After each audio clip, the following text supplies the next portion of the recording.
17 जानेवारी 2025 वार शुक्रवार या दिवशी आलेली आहे संकष्ट चतुर्थी. प्रत्येक महिन्यातील वद्य चतुर्थी आपण संकष्ट चतुर्थी म्हणून साजरी करत असतो. इंग्रजी नवीन वर्षातील ही पहिली संकष्ट चतुर्थी आहे. पौष महिन्यातील ही चतुर्थी आहे आणि चतुर्थी म्हटलं की सर्व गणेश भक्तांसाठी अतिशय महत्त्वाचा दिवस आहे. आणि बघा, या संकष्टीपासून पुढे एक वर्षात म्हणजे 12 महिन्यात 12 संकष्ट चतुर्थी येतात. तर या संकष्टीपासून पुढे वर्षभरात येणाऱ्या 12 संकष्ट चतुर्थीला तुम्ही बाप्पांची अगदी साधी सोपी पंचोपचारे विधिवत पूजा करा. आणि याप्रमाणे इथून पुढे तुम्ही पुढच्या या वर्षभरातल्या 12 संकष्ट चतुर्थीला बाप्पांची अशा प्रकारे पूजा केली, बाप्पांचा मान सन्मान केला, तर बाप्पा नक्कीच तुमच्यावर प्रसन्न होतील, भरभरून आशीर्वाद देतील. तर बघा, प्रत्येक चतुर्थीला गणेश भक्त उपवास करतात, त्याचबरोबर बाप्पांच्या सेवाही करतात. तर आपल्याला संकष्ट चतुर्थीच्या दिवशी बाप्पांची काय सेवा करायची आहे आणि पुढे येणाऱ्या 12 संकष्ट चतुर्थीला तुम्ही जर अशीच बाप्पांची सेवा केली तर तुम्हाला खूप छान अनुभव येतील. नमस्कार सर्वांना, श्री स्वामी समर्थ. स्वागत आहे तुमचं माझ्या मराठी यूट्यूब चॅनलवर. तर बघा, उद्या शुक्रवार आहे आणि संकष्टी आहे. चतुर्थी म्हटलं की गणपती बाप्पांची उपासना, बाप्पांच्या मूर्तीवर अभिषेक, त्यांच्या सेवा करण्याचा दिवस, बाप्पांची कृपा प्राप्त करून घेण्याचा दिवस. बघा, बाप्पा सुखकर्ता आहेत आणि दुःखहर्ता आहेत. सुख ते भरभरून देतात आणि आपल्या दुःखांचा नाश करतात. तर वर्षाच्या या पहिल्या संकष्टीपासून न चुकता बाप्पांची विधिवत पूजा करा. बाप्पांची पूजा खूप सोपी आहे, याला फार काही लागत नाही. बघा, प्रत्येक महिन्यामध्ये 2 चतुर्थी येत असतात, विनायक चतुर्थी आणि संकष्ट चतुर्थी. संकष्ट चतुर्थीचं व्रत हे अगदी लहान मुलांपासून ते वयोवृद्धांपर्यंत सर्वजण करत असतात.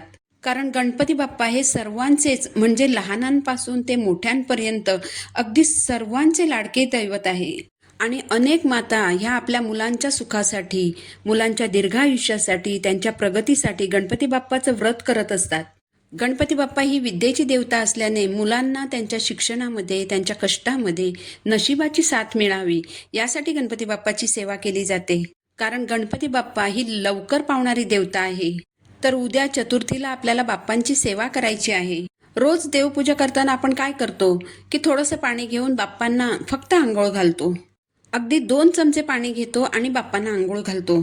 आता उद्या चतुर्थी आहे, तर तुम्ही बाप्पांच्या मूर्तीवर विधिवत दुधाने, पंचामृताने अभिषेक करा. तुम्ही पंचोपचारे पूजा करा किंवा मग तुम्ही षोडशोपचारे पूजा करा. तुम्हाला जसं जमेल तसं करा, पण गणपती बाप्पांची पूजा आवर्जून करा. बघा, प्रत्येक घरात गणपती बाप्पांची मूर्तीही असतेच. असं कोणतंच घर नाही की जिथे गणपती बाप्पांची मूर्ती नाही. कुणाकडे पितळेची मूर्ती असेल, कुणाकडे चांदीची असेल, पण प्रत्येक घरात गणपतीचा एखादा फोटो किंवा मूर्तीही असतेच. तर बाप्पांची मूर्ती तुम्ही ताम्हणात घ्यायची आहे. बाप्पांना अभिषेक करताना तुम्ही दुधाचा वापर करा, पंचामृताचा वापर करा किंवा मग तुम्ही अगदी साध्या शुद्ध पाण्याने अभिषेक करा. अभिषेक करताना पहिला अभिषेक हा पाण्याने करावा, मग दुधाने किंवा पंचामृताने करा आणि शेवटचा अभिषेक हा सुद्धा पाण्याने करायचा असतो. अभिषेक करताना ओम गंग गणपते नमः हा मंत्र म्हणत अभिषेक करा. तुम्हाला शक्य असेल तर तुम्ही 11 वेळा अथर्वशीर्षचं पठण करू शकता. ज्यांना अथर्वशीर्ष येत नसेल किंवा अथर्वशीर्ष हे संस्कृतमध्ये असल्यामुळे म्हणण्यास अडचण येत असेल तर तुम्ही यूट्यूबवर लावून द्या आणि श्रवण करा. पण ज्यांना येत असेल त्यांनी पोथीमध्ये बघून का होईना पण अथर्वशीर्षचं 11 वेळा पठण करा. आणि 11व्या वेळेस फलश्रुती म्हणायची आहे. 11 वेळा अथर्वशीर्ष म्हणणं शक्य नसेल तर तुम्ही 1 वेळ देखील अथर्वशीर्ष म्हणू शकता. 1 वेळ अथर्वशीर्ष म्हणताना फलश्रुती सहित म्हणायचं आहे. अथर्वशीर्ष म्हणून झाल्यानंतर मूर्ती ताम्हणातून काढून घ्यायची. यानंतर बाप्पांची मूर्ती स्वच्छ पुसून देवघरात बाप्पांच्या स्थानावर ठेवायची. बाप्पांची मूर्ती तुम्ही विड्याच्या पानावर ठेवू शकता किंवा मग तुम्ही बाप्पांना तांदळाचं आसन देऊ शकता. बाप्पांना शेंदूर अतिशय प्रिय आहे, तर बाप्पांना शेंदूर लावा.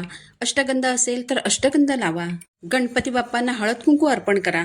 गणपती बाप्पा ही एकमेव अशी पुरुष देवता आहे ज्यांना हळद कुंकू ओलं करून अर्पण केलं जातं. इतर कोणत्याही पुरुष देवतांना हळद कुंकू अर्पण केलं जात नाही. यानंतर गणपती बाप्पांना फूल अर्पण करा. जास्वंदाचं फूल मिळालं तर अतिशय उत्तम, नाहीतर तुम्ही कोणतंही लाल फूल अर्पण करू शकता. बाप्पांना अक्षता अर्पण करा, वस्त्र अर्पण करा. गणपती बाप्पांना अतिशय आवडणारी दुर्वा अर्पण करा. गणपती बाप्पांना कधीही सुट्टी दुर्वा अर्पण केली जात नाही.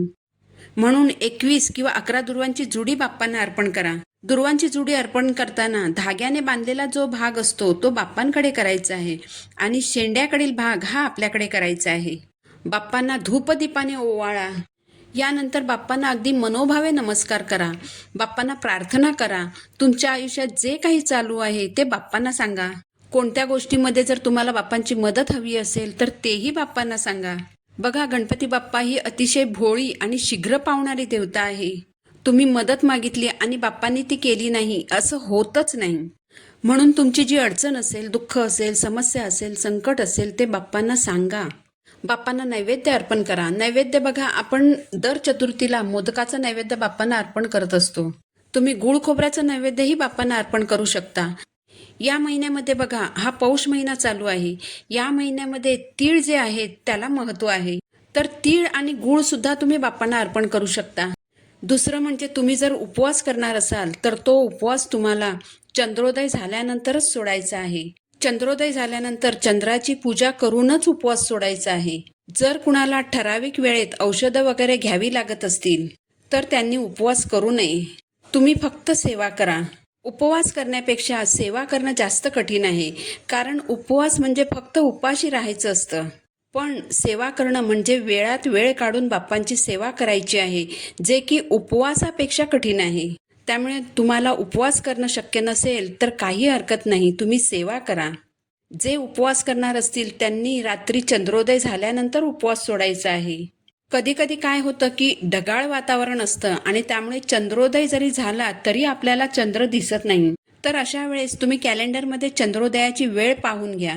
प्रत्येक कॅलेंडरमध्ये प्रत्येक शहरातील चंद्रोदयाची वेळ दिलेली असते. तर चंद्रोदयाची वेळ झाल्यानंतर चंद्र जरी दिसला नाही तरी तुम्ही आकाशाकडे बघून चंद्राला हळद कुंकू अक्षता अर्पण करा. पाणी अर्पण करा. पाण्यामध्ये थोडंसं दूध टाका आणि पाणी अर्पण करा. चंद्राला मनोभावे नमस्कार करा आणि मग घरात येऊन परत गणपती बाप्पांना नमस्कार करायचा. दिवाबत्तीने ओवाळून आरती करायची आणि मगच उपवास सोडायचा आहे. तर बघा, चतुर्थीच्या दिवशी अगदी साध्या सोप्या प्रकारे बाप्पांची पूजा करायची आहे. दर चतुर्थीला तुम्ही अशा प्रकारे बाप्पांची पूजा करू शकता. आयुष्यात कधीही संकट, अडचणी, दुःख येऊ नयेत यासाठी गणपती बाप्पांची आराधना करा. आणि जेव्हा गणपती बाप्पांची आपल्यावर कृपा होते तेव्हा आपल्या आयुष्यात सगळं मंगलमयच घडत असतं.